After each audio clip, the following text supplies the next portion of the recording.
Sziasztok! És nagyon sok szeretettel köszöntök mindenkit. A mai alkalommal az alapokhoz nyúlunk vissza, és megnézzünk néhány szuper hasznos magyar szót és kifejezést, ami a testünkről és az egészségünkről szól. Na, ez a mai anyag tényleg a teljesen kezdőknek készült, szóval ha te is épp csak most ismerkedsz a magyar nyelvvel, akkor a létező legjobb helyen jársz. Lássunk is hozzá! Oké. Vágjunk is bele rögtön a közepébe. Képzeld csak el, hogy itt vagy Magyarországon, és nem érzed éppen a legjobban magad. Hogyan is mondanád ezt el valakinek? Ne aggódj, a végére érve pontosan tudni fogod, hogyan fejezd ki magad egy ilyen helyzetben. Hogy a szavakat és a mondatokat ne csak magukban lássuk, hanem igazi, életszerű helyzetben is, először megnézzünk egy nagyon rövid, egyszerű kis történetet. Ne ijedj meg, ha elsőre nem értesz mindent, csak dőlj hátra, hallgasd meg, aztán pedig szépen lassan mindent átbeszélünk. Készen állsz? Akkor figyelj! A történetünk főszereplője éppen így érzi magát. Hallgasd meg még egyszer, és próbáld meg ismételni velem, jó? Szépen lassan. Az első fele: ma nem érzem jól magam. Szuper. És a második: fáj a fejem. Nagyszerű.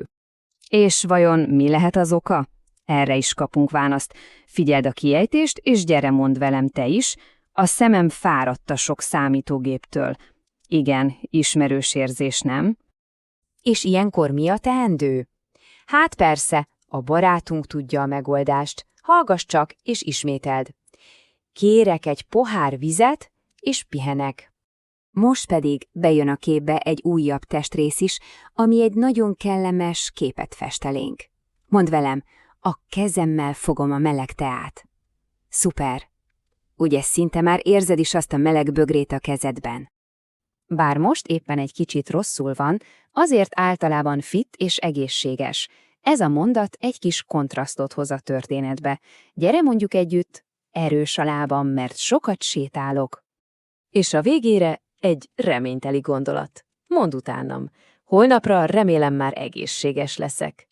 Hát igen, amikor betegek vagyunk, mindannyian ebben reménykedünk, igaz? Nagyon jó. Most, hogy hallottuk az egész kis történetet, itt az ideje, hogy szétszedjük darabokra. Nézzük meg mondatról mondatra, hogy pontosan mit is jelentenek, és milyen nyelvtani érdekességeket rejtenek. Ne aggódj, egyszerűbb lesz, mint gondolnád.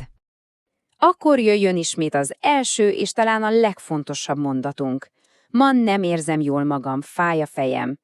Figyeljük meg jól a szerkezetét. Na nézzük a mondat második felét. Fáj a fejem. Ez egy picit másképp működik, mint az angolban. Ugye angolul azt mondanád my head hurts, a magyarban megfordítjuk a szórendet. Elől van a fáj, vagyis hurts, aztán jön a és a fejem. És itt a lényeg, a fej az a head, de hogy lesz belőle my head? Hozzáteszünk egy mem végződést. Így lesz a fejből fejem. Ez egy nagyon-nagyon fontos szabály a magyarban. Tehát nem fáj én fejem, hanem egyben fáj a fejem. Rendben, haladjunk is tovább a következő mondatra, ahol pont ugyanezt a logikát fogjuk látni, a szemem fáradt a sok számítógéptől. Itt is van, látod, ugyanaz a séma, amit az előbb tanultunk. Az alapszó a szem, angolul eye. És hogyan mondjuk azt, hogy my eye? Pontosan, hozzáadjuk azt a bizonyos -m végződést, és már is megvan szemem. Tehát a minta nagyon egyszerű. Fej, fejem, szem, szemem. Ugye, hogy milyen logikus? Most pedig egy kicsit másfajta mondat következik. Itt már cselekvésről van szó. Kérek egy pohár vizet, és pihenek. Figyeljük meg az igéket kérek és pihenek. Észreveszed, hogy mind a kettő ekre végződik.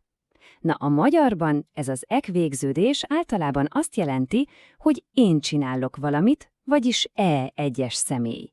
Tehát a kérni igéből lesz kérek, I ask, a pihenni igéből pedig pihenek, I rest. És pont emiatt nem is kell külön kitenni az én szót, mert az ige végződése elárulja, hogy rólam van szó. Elég praktikus, nem? A következő mondatunk egy újabb szuper dolgot mutat meg a magyar nyelv logikájából. A kezemmel fogom a meleg teát. Ez a mondat tökéletesen megmutatja, hogyan építkezik a magyar nyelv. Nézzük csak ezt a szót. Kezemmel. Az alapszó a kéz, vagyis hand. Azt már tanultuk, hogy az M végződéssel lesz belőle kezem, azaz my hand. És most jön egy újabb építőkocka. A well, vagy ebben az esetben a mell rag, ami azt jelenti, hogy with. Így lesz a kezemmel egyetlen szóban az, hogy with my hand. Látod? Kéz plusz M plusz mell. Tiszta Lego. Egymásra építjük a kis elemeket, és így kapunk új jelentést. Na, térjünk is át a következő mondratra. Ez egy ok-okozati összefüggést mutat be nekünk. Erős a lábam, mert sokat sétálok. Itt ismét visszaköszön a már ismerős szerkezetünk, lág plusz a birtokos rag. Így lesz belőle lábam, vagyis my leg. Erős a lábam, my leg is strong. A mert szó pedig nagyon egyszerűen azt jelenti, hogy because. Szuperül összeköt két gondolatot, az állapotot, erős a lábam, és annak az okát, sokat sétálok. És már el is érkeztünk a kis történetünk utolsó mondatához, ami egy kicsit a jövőbe tekint. Holnapra remélem már egészséges leszek. Itt két kulcsszavunk van. Az első az egészséges, ami azt jelenti healthy, a második pedig a leszek. Ez a lenni ige jövő idejű E1 per személyű alakja, vagyis I will be. Tehát a kettő együtt, egészséges leszek, azt jelenti I will be healthy. Remek munka volt! Most, hogy mindent ilyen alaposan kielemeztünk, gyorsan ismételjük át a legfontosabb szavakat, amiket ma tanultunk. Ez segít majd, hogy jól megmaradjanak. Figyelj, és ismételd velem hangosan. Készen állsz? Fej, szem, kéz, láb. És a legfontosabb, egészséges. Nagyon jó! Próbáld megjegyezni ezt az 5 szót, mert az egy szuper alap a további tanuláshoz. Nagyon szépen köszönöm, hogy ma is velem tartottatok. Most pedig rajtad a sor. Próbálj meg válaszolni a kérdésre a kommentekben az alapján, amiket ma tanultunk. És te, hogy vagy ma? Remélem, hogy jól érzed magad és egészséges vagy. További jó tanulást kívánok, sziasztok!